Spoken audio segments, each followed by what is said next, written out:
this video we are going to discuss about twin pregnancy. So twin pregnancy, it is divided into two types. One is monozygotic type and one is dizygotic type. So monozygote means the twins are coming from the one zygote itself. Dizygotic means twins are coming from two different zygotes.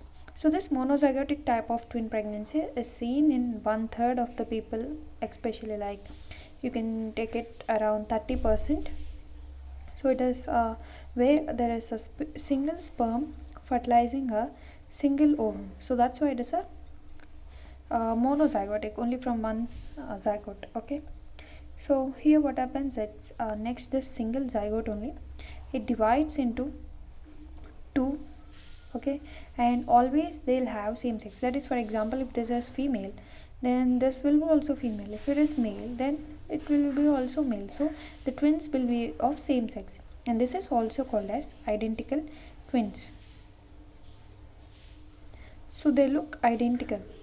Okay, and they have same phenotype, same blood group, same HLA typing. Okay, the different is fingerprints. So this is very important. Only the difference is in the fingerprints. And incidence, if you see the incidence, it's constant throughout the world. That is 1 in 250 pregnancies.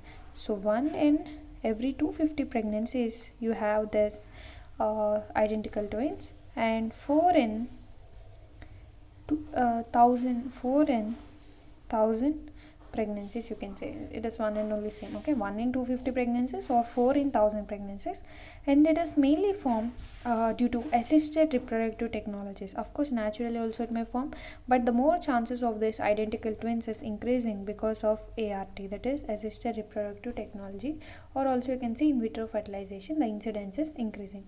Now let us discuss about dizygotic twins. Dizygotic twins, you can see an overall 2/3 means. If you say anything twin pregnancy, mostly you're discussing about dizygotic, because monozygotic is not that common. Dizygotic is 2/3, that is about 70% of them will be dizygotic. And two ova, yeah, actually two ova are fertilized by two different sperms. Okay, so here two ova with two sperms, and here two zygote are formed. Okay, and here the sex may be same or different. Okay, sometimes you say female twin with a male twin, so it may be different. So various form country to country. The maximum of this dizygotic twins, you will see this in Nigeria. Nigeria have a maximum number of dizygotic twins, that is every 1 in 20 pregnancies. So in every 20 pregnancies you will have one dizygotic twin, whereas if you see in the Japan, it is very least that 1 in 200 pregnancies you will see this dizygotic twins. It is least here. And next, coming to India. In India you will see 1 in 80 pregnancies. So in India also it is common, dizygotic twins. Okay, so this is very important. Now let us see what is Helene's rule for incidence in India. So coming to Helene's rule. Okay, what this rule says, especially you will do this in India. In India, the incidence of twins is 1 in 80 pregnancies, as we discussed before. So incidence of triplets in India is 1 in 80 square. Incidence of quadruplets in India is 1 in 80 triplet. So this is Helene's rule saying in India, for you see 1 in 80 pregnancies, in triplets you will see 1 in 80 square, in quadriceps you will see 1 in 80 par 3. Okay, so dizygotic twins are two ova fertilized by two sperms, right? Either this two ova and two sperm, they meet in the same cycle by two different coitus, or in the simple coitus itself, or it may be in two different cycles. So if it is in the same cycle, then you will say this process as super fecundation. About this already we discussed before. And if it is in two different cycles, then you will say superfetation. Okay, and then this superfecundation, it is mainly seen in humans, Okay, and if you see this superfetation, it is mainly seen in it is animals, not seen in humans. Okay, so this superfecundation and superfetation. Now coming to superfetation, theoretically it will happen whenever the uterus is obliterated, that is between 14 to 16 weeks. About this already discussed very detailed in previous videos. Okay, now coming to factors which affect dizygotic twins. So now let us see the factors which are affecting dizygotic twins. That is the first one, coming to race. So the race. Next coming to maternal family history, if they have any family history of twinning already. Then if maternal age is above 35 years, so all this case you will have dizygotic twins especially. Okay, so let me write here factors which are affecting especially dizygotic twins. And fourth one is if maternal parity. If parity is greater than 4, and use of some drugs like clomifenin citrate. So if you use this drug, you may have chance, but only 5 to 8% of chance, or any ART or IVF procedures. Okay, and next one is obesity of mother. So all these are chances to have dizygotic twins. So dizygotic twins develop from two different zygotes. So these zygotes develop from their own chorion and amnion, right? So always remember dizygotic twins have their own chorion and amnion. So if we draw like this, these are the twins. They have their own chorion, okay, and also they have their own amnion. This is called as dizygotic twins. So they are dichorion, diamniotic, dichorionic, diamniotic. In short, we can write DCDA. So most common type of twin pregnancy is dizygotic twins or dichorionic, diamniotic twins. So this is the most common type of twins. Now coming to zygosity and corionicity. So what is zygosity?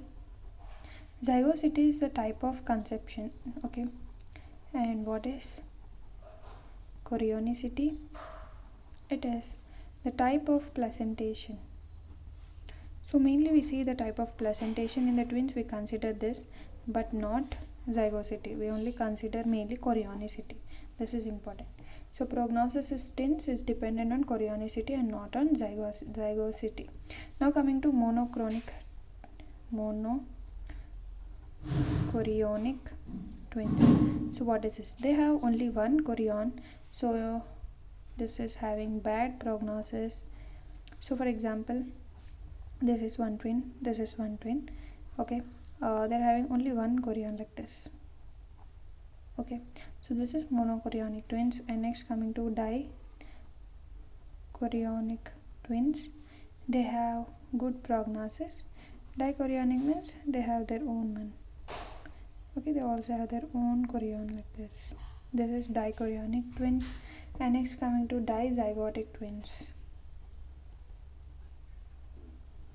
Dizygotic twins are, of course, you know, they are double chorionic, double amniotic, so of course they always have good prognosis. So remember, good prognosis is for dichorionic, zygotic, but monochorionic twins don't have good prognosis, they have bad prognosis. Okay, so now coming to monozygotic twins, let us discuss about them in detail. So monozygotic twins. Monozygotic twins, the number of chorions and amnions depend on the time of division. Okay, so let us see. Amnion is not, first you need to understand, amnion will form by day 10. Okay, chorion will form by day 8. So what you need to see is chorion forms first and next amnion forms. Okay, so if the zygote is monozygotic twins, then they divide less than 4 days. Within 72 hours, the zygote of monozygotic twins will divide into 2. Okay, and here they have their own amnion and chorion. Amnion will be the inner layer. Okay, this is amnion. Outside they have their own chorion. So let me write here, this inside one is chorion,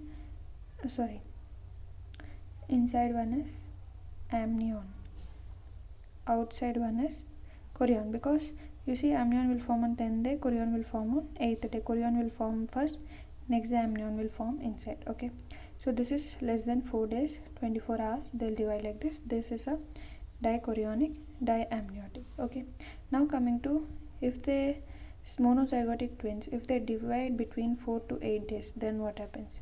Then there's two twins, around them they have amnion, but they're having only single chorion. So this is called as monochorionic, monoamniotic, because you see, only they have one chorion and each of it have their own amnion. So monochorionic, this is diamniotic, right? Both of them have amnion. Monochorionic, diamniotic, and you can see this will of course have bad prognosis. And next coming to another one, that is 8 to 12 days. So if this monozygotic twin will divide earlier, that is within 72 hours or less than 4 days, then it has good prognosis because it will divide into dichorionic, diamniotic. But if it is dividing between 4 to 8 days, it is having monochorion and diamniotic, so it is bad prognosis. If 8 to 12 days, then you can say only you'll have like this, that is only monochorionic and monoamniotic. Of course this is also bad prognosis. And so you see, if the days are increasing, then there is more bad prognosis. If greater than 12 days, then it will divide into, it will not divide, only some body part has formed and it will remain like this only. So this is when they divide, then they form conjoined twins, because already here all the layers are formed and even the baby is formed partially, and now if they divide, they'll form the conjoined twins, and of course this is also a bad prognosis. So most common type of monozygotic twins. So if anyone asks what is the most common type among all these monozygotic twins, that is monochorionic, diamniotic. This one is the most common. Monochorionic means they have only single chorion and they have amnions. So usually monozygotic twins will divide by 4 to 8 days. Okay, whereas dizygotic twins, the most common is dichorionic, diamniotic. Okay, this one dizygotic, this is the most common one. Whereas in monozygotic twins, this is most common, monochorionic, diamniotic, this is most common. Okay, so now coming to chorionicity investigation.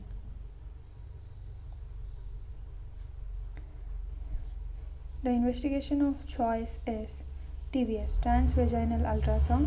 Time is between 11 to 14 weeks we do this, and especially that is nothing but in the first trimester we will do this. Okay, let us see dichorionic, diamniotic. It can come from either monozygotic twin or dizygotic twin, because dichorionic, diamniotic means it is having both chorions and also amnions. So either it may come from monozygotic or dizygotic. And next we have monochorionic, diamniotic. So this may also can be from only monozygotic twin, because you can see here this is only from monozygotic twin. So if you see here the placenta tissue, so let me draw this. They are saying monozygotic, sorry, they are saying dichorionic, diamniotic, right? So it will be like this. So in this type, in middle you will be having a placental tissue go in between the two fetus. But here monochorionic, diamniotic, monochorionic, right? So they will have single chorion and diamniotic like this.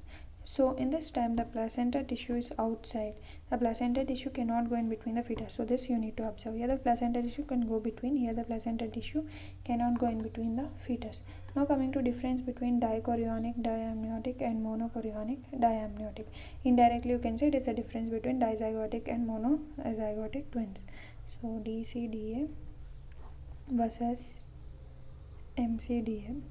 Okay, so in DCDA you will see that the person may be same or different, because in dizygotic there may be same or different. Next here there is same, and here there's 100% dichorionic. Here two layers in between the twins, right? There are two layers between twins. How you can say two layers? You can see this diagram, monochorionic diamniotic, right? Two layers between the twins. Okay, so coming to here you will have 4 layers. Why? You can see here dichorionic diamniotic 1 2 3 4. Okay, so 4 layers. And next here the membranes are thick, right? They are very thick, greater than 2 centimeters. Here the membranes are thin, less than 2 millimeters. Sorry, this is millimeter.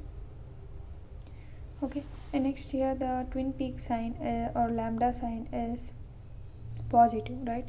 Twin peak sign or lambda sign is positive. And coming to here the twin peak sign or lambda sign is absent, right? But here you will get a twin peak sign which is absent, but T sign is present. Here T sign is present and here twin peak sign is present. Okay, so placenta incidence between the intertwin membrane that we discussed. Now if you see ultrasound images in twins, you can easily find out all this what I said: twin peak sign, lambda sign, T sign, right? And you will see, remember that in monochorionic, monoamniotic, T sign is absent. T sign is present only in monochorionic diamniotic. You should have two amnion to form T sign. Okay, that is very important. Now let us discuss about dichorionic diamniotic twins.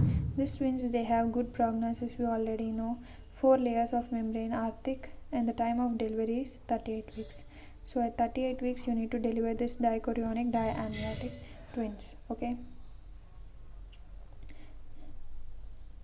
and now coming to monochorionic diamniotic and monochorionic monoamniotic. Okay, about this first we will see. The monochorionic diamniotic, they have bad prognosis because of complication. So they have bad prognosis because they are having some complication, that is twin to twin transfusion.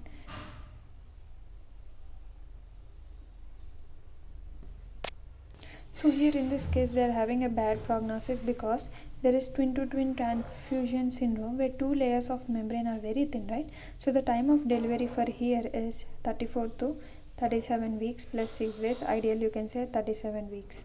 So you can see here the dichorionic diamniotic, the mode of delivery is on 38 week, but here the delivery is on 37 week because the membranes are very thin. Okay, so now coming to monochorionic monoamniotic. Here we discuss monochorionic monoamniotic. Here T sign is absent.